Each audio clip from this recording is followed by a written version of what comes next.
सुप्रभात मित्राणि, एक बार पुनः आपको तहे दिल से स्वागत एवं अभिनंदन करता हूँ एवं प्रणाम करता हूँ। आज हम लोग स्वर विभाजन की जो कक्षा है, कक्षा संख्या 2 होगी। स्वर विभाजन का आज ये हमारा दूसरा भाग है, जिसमें हम लोग आज स्वर को आगे बढ़ेंगे। आज हम लोग पढ़ेंगे उत्पत्ति के आधार पर स्वर के प्रकार। किसके आधार पर? उत्पत्ति के आधार पर। इस उत्पत्ति का भाव केवल इतना है कि रचना, बनावट या निर्माण। इसका सीधा सीधा मतलब है किसी भी स्वर का निर्माण कैसे हुआ है, कोई स्वर कैसे बना हुआ है, किन किन स्वरों से मिलकर बने हुए हैं अथवा किसी स्वर से मिलकर नहीं बने हुए हैं, इस आधार पर स्वरों का वर्गीकरण करते हैं। तो हमारे पास मूल रूप से दो निकलते हैं, जिन्हें कहते हैं हम मूल स्वर और फिर कहते हैं मिश्रित संध्य स्वर। क्या कहते हैं? संध्य स्वर कहते हैं। उत्पत्ति के आधार पर, रचना के आधार पर, बनावट के आधार पर अथवा निर्माण के आधार पर स्वरों के दो प्रकार होते हैं। एक होता है मूल स्वर और एक होता है संध्य स्वर। मूल स्वर आगे कहीं नहीं आगे बढ़ता है, संध्य स्वर आगे बढ़कर के दो भागों में और डिवाइड हो जाता है, जिसे हम कहते हैं दीर्घ स्वर। क्या कहते हैं? दीर्घ स्वर। और एक का कहते हैं जिसे हम मिश्रित स्वर कहते हैं। क्या कहते हैं? मिश्रित स्वर अथवा संयुक्त स्वर। क्या कहते हैं? संयुक्त स्वर कहते हैं। आइए अब वन बाय वन समझते हैं एक एक करके। पहला हमारे पास है कि उत्पत्ति के आधार पर पहला जो स्वर का भेद है उसे कहते हैं मूल स्वर। तो मूल स्वर क्या होता है? तो यहाँ पर हम लिखते हैं ऐसा स्वर, ऐसा स्वर जिसका निर्माण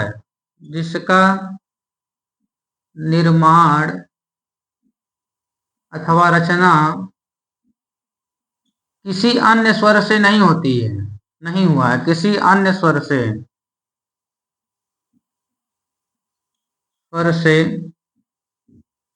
नहीं हुआ है, किसी अन्य स्वर से नहीं हुआ है, उन्हें हम क्या कहते हैं? मूल स्वर कहते हैं।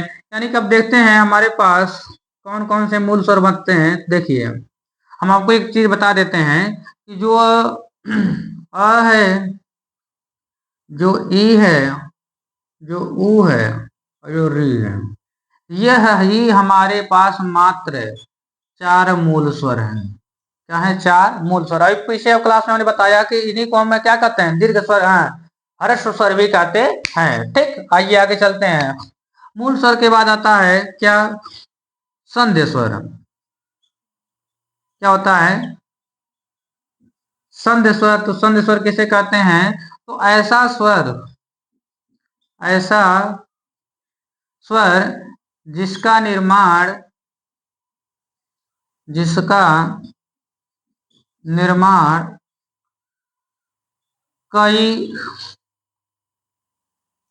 निर्माण दो स्वरों से होता है,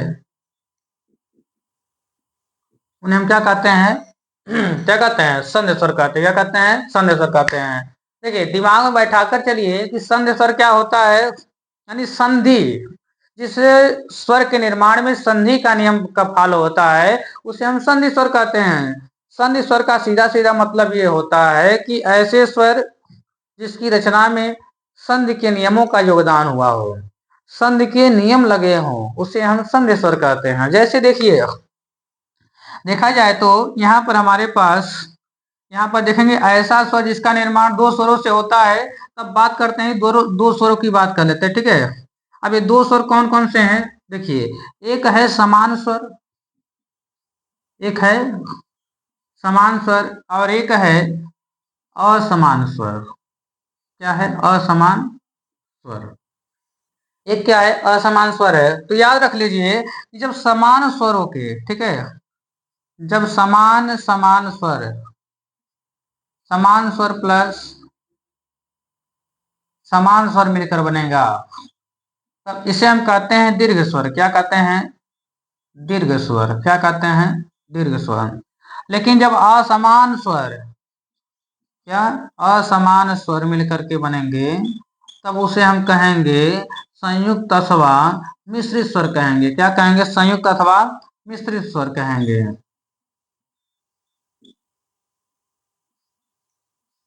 ठीक, देखिए अभी एग्जाम्पल देंगे तो ज्यादा समझ में आए। देखिए, संध स्वर किसे कहते हैं? तो ऐसे स्वर जिसका निर्माण या जिसकी बनावट, जिसकी रचना किसी अन्य स्वरों से मिलकर हुई होती है, जिनका निर्माण किसी अन्य दो या किसी एक या दो से अधिक स्वरों से मिलकर बनी होती है, हुआ होता है, उन्हें हम कहते हैं संध स्वर। और ये संध स्वर दो प्रकार के भागों में डिवाइड जाते हैं। एक होता है दीर्घ स्वर और दूसरा होता है संयुक्त स्वर। दीर्घ स्वर किसे कहते हैं? जब एक ही प्रकार के या एक ही स्वर या एक ही प्रकार के स्वर मिलते हैं और जब नया स्वर बनाते हैं, एक ही प्रकार के स्वर से मिलकर, एक ही प्रकार के स्वरों के मेल से बनने वाला स्वर, क्या एक ही प्रकार के स्वरों के योग से या मिलकर बनने वाला स्वर क्या कहलाएगा? दीर्घ स्वर कहलाएगा। और असमान स्वरों के योग से, मेल से बनने वाला जो स्वर कहलाएगा वह क्या कहलाएगा? मिश्रित स्वर कहलाएगा। अब एग्जाम्पल समझिए, जिससे लिखा हुआ है आ, क्या लिखा हुआ है? आ, फिर क्या लिखा हुआ है? ई, फिर क्या लिखा है? ऊ, फिर लिखा है, देखिए इतना ही समझते हैं पहले। आ की बात करें तो ये क्या है? देखा जाए तो ये बना है अ प्लस, अ से मिलकर बना है। ई किससे मिलकर बना है? ई प्लस ई से मिलकर बना हुआ है। ये किससे मिलकर बना है? ऊ प्लस ऊ से मिलकर बना है। हाँ, ये बात अलग है कि इसमें हम छोटा ऊ बड़ा ऊ भी मान लेते हैं, लेकिन इनकी प्रकृति कैसी होती है?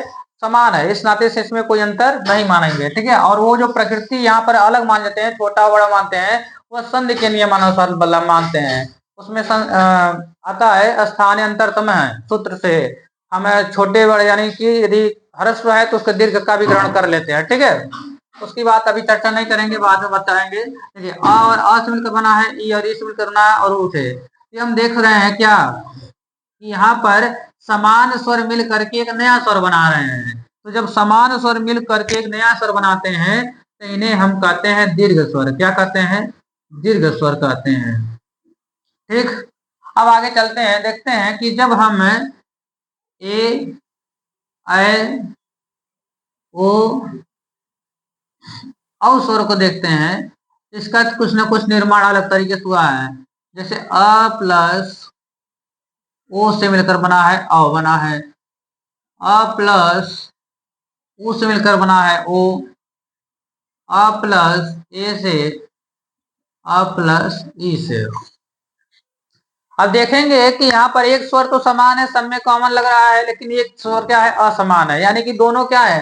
ये दोनों आपस में क्या है? असमान स्वर हैं। ये तो क्या है? असमान स्वर हैं। ये भी क्या है? असमान स्वर, ये भी असमान स्वर हैं। यानी कि जब दो असमान स्वर मिलकर के एक नया स्वर बनाते हैं तो इसे कहते हैं संयुक्त स्वर। क्या कहते हैं? संयुक्त स्वर कहते हैं, अथवा मिश्रित स्वर भी कहते हैं। ठीक, समझ में आ गया इतनी बात? हमने आज क्या बात किया? हमने आज ये बात की है कि मात्रा के आधार के मात्रा के आधार पे स्वर तीन प्रकार होने के पश्चात क्या होता है? अगला विभाजन यह है कि उत्पत्ति, रचना अथवा बनावट के आधार पर स्वर के दो भाग होते हैं मूल रूप से, जो कि जिन्हें हम कहते हैं क्रमशः मूल स्वर और संध्य स्वर। मूल स्वर का सीधा सीधा मतलब ये होता है कि जिसका निर्माण किसी से न हुआ हो, जो स्वयं में ही स्वतंत्र है, जो स्वयं में ही परिपूर्ण है, उसे ही हम मूल कहते हैं। तो ऐसे स्वर केवल चार हैं, जिससे जिनकी संख्या चार है और जो क्रम से इस प्रकार से हैं: अ, ई, उ और री।